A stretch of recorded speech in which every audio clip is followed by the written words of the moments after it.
Hey everybody, welcome back to Living Between Paychecks Kitchen. I'm Oz, Jack Later, still Lake Jackson. I'm filming this one on July 4th.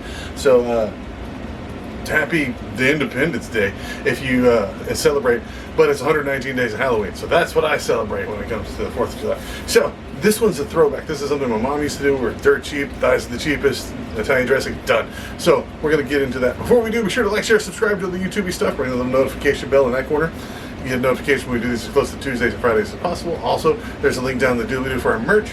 We got all kind of cool stuff. We're a small business. We very much appreciate it. And I will just jump right into the food. I'm just going to ignore everything else. I know y'all hate when we talk food. Okay, this is going to be as simple or as complicated as you need it. I'm going to use one of these glass cooking dishes or what kind of thing, and some aluminum foil. That's optional. I'm going to throw in some potatoes just because it's just 4 thighs. So yeah, some little small potatoes like that works. This is for 4 thighs, which is usually about 2 pounds or whatever. Thighs is the cheapest meat you can get off a chicken, so you want to thaw it out. But yeah, that's all this is. Again, shout out to Scott for getting me with that. I appreciate it. And you're going to need a bottle of Italian dressing. You're only going to need like a third of it, but this is all the seasoning you need. You can add other stuff if you want, but the clear Italian stuff is all you really need, okay? Again, not a whole lot of it. I'm going to use a little bit of the spray. I don't think I really need it. I think I overkilled with that. I'm going to add a little bit of garlic because I can, and maybe just a little bit of the pureed jalapeno. And I lucked out because I went to Kroger and they had some of these on discount. This is the Renaissance blend, man. Parsley, sage, rosemary, and thyme. The sage, rosemary, and thyme are all the thing together under poultry seasoning, which is really good for soups and stuff. But I'm going to use it in this. But yeah, so we're going to start out. We're going to put some heat in our oven. You're going to put it at 375. I'm using auctioneer sign language there. Just put it on 375. Let that preheat. So you got to pull out this aluminum. You got to fight that little bit of glue there. Don't put that on your food. If you try, I think I completely forgot to put it on here. Oh no! Oh my goodness, I'm filming this voiceover or recording this voiceover at 3 o'clock in the morning, so I apologize. So I'm going to fight this aluminum foil here. Go ahead and pull it out. Just coat the bottom. Basically, this just eases in cleanup.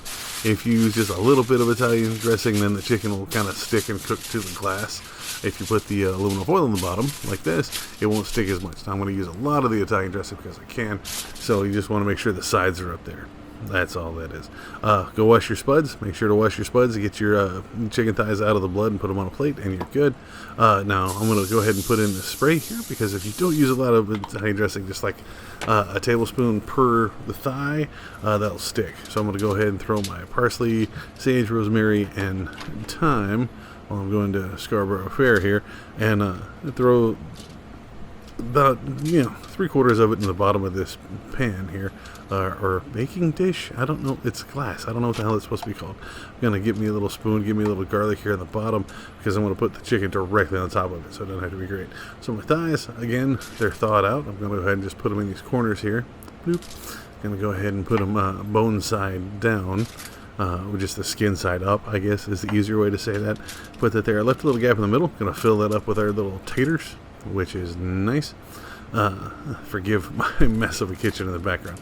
So just fill this in with that, and then throw in the last of your parsley, sage, rosemary, and thyme across the top of it. You can use the dry stuff. It doesn't have to be the fresh stuff. You don't have to find it on sale or whatever. Just you can use the dry stuff. I usually have some sitting around anyway, but just go ahead and pull these out. Don't have to cut them up or anything. Just kind of put them in here. Most of the time, the baking and the moving, they'll come off of there anyway. Get your Italian dressing, shake the vegetable side of it. Now there is a creamy version.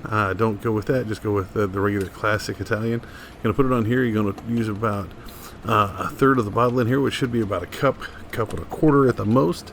I put way more on this because I just want the seasoning to get everywhere, but you can just do a little bit. Like Mom always just kind of put, just like I said, about a tablespoon per on top of it. Now you don't have to cover this. I'm going to go ahead and cover it. Aluminum foil is expensive, so we didn't do this as a kid. This kind of keeps the heat in, let it cook faster, but it doesn't make it crispy, okay? And it doesn't evaporate near as much, so you're going to leave a lot of that seasoning and stuff still in it, okay? Once it gets to the 375, it has some extra, so I did another little one, so I'm going to show you how to do a little bit of broiling stuff later. Once it's in there, you want to do it for about 20 minutes at 375. It's going to go for 45 all total, but we're going to check it at 20-25 just to make sure. So we're going to go ahead and just kind of stick it in here covered. And I'm going to put the little one in there too. Again, little one's the same thing. I just added some of the jalapeno on the top. See, 25 minutes.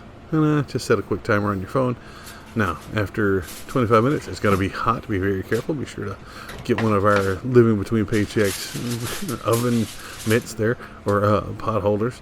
You're going to get you a thermometer sticking in there. It wants to be 165. The best way to check these is get a fork and just kind of poke them. As soon as the fork goes into the potato easily, then the potatoes are done. Okay, you want 165 in your internal temperature for your chicken, so that's going to be another 20 minutes. So I put it back in for another 20 minutes. See the heat coming out of this one. Whew. It's like just being outside in Texas. That's all it feels like. I'm going to set that in to warm up and check that, and then find my potato stabbing fork. But you see how quickly that went in there? Just easily. It's very warm. Be very, very careful. You use a couple of instruments, but you see how easy it is. Those potatoes are good. And if you get the small ones, they're relatively easy. Okay? Again, you get 165. This blew past it to like 180, so our internal temperature is well worth it. So that's fine. But you can see that the skin's still kind of loose on top. It's not crispy or crunchy on top. You can put it in for a broiler on high for about 5 minutes, and it'll crisp it up. I put these back in without the aluminum foil. It's still at 375 for another 10 minutes, and those came out a little crispier on top. But that's it. This is how Mom fed us as kids, man. She's like, hey, you guys want chicken? She'd go grab some thighs and some Italian dressing, and this is easy. You could probably do it in a skillet, but baked was always better. This worked out really well. You can use it for meal prep, chicken and potatoes for the rest of the week. It holds up real well as long as you put it in an airtight container, keep it in the fridge because it's chicken. Remember to wash everything because you just had chicken all over everything. So be very, very careful of that. But yeah, give this one a shot. There you have it, folks. Quick, cheap, and easy. Quick. And it is so good. So it spreads out. It feeds a lot of people. You gotta try it. If you do it differently, you want to see us do it differently, like a different seasoning or a different dressing, let me know. Put it down in the comments. That's what they're there for. You can also find us on social media, Facebook, Pinterest, Patreon. We're at all those. Let me know how wrong I am over there. You can also find us on Instagram. We're living between. Had to shorten it down over there. You can find me, Osway Nerdy, on all of those, including over on Twitter and on TikTok. But I'm really just talking nerd stuff, books, miniatures, action figures, comics, that kind of stuff. Hit me up. We can talk cooking too. That's fine. I'll see y'all next time. Y'all please be safe. It's amateur drunk night. Okay. Well, this will be up on the 5th, but I hope you're safe.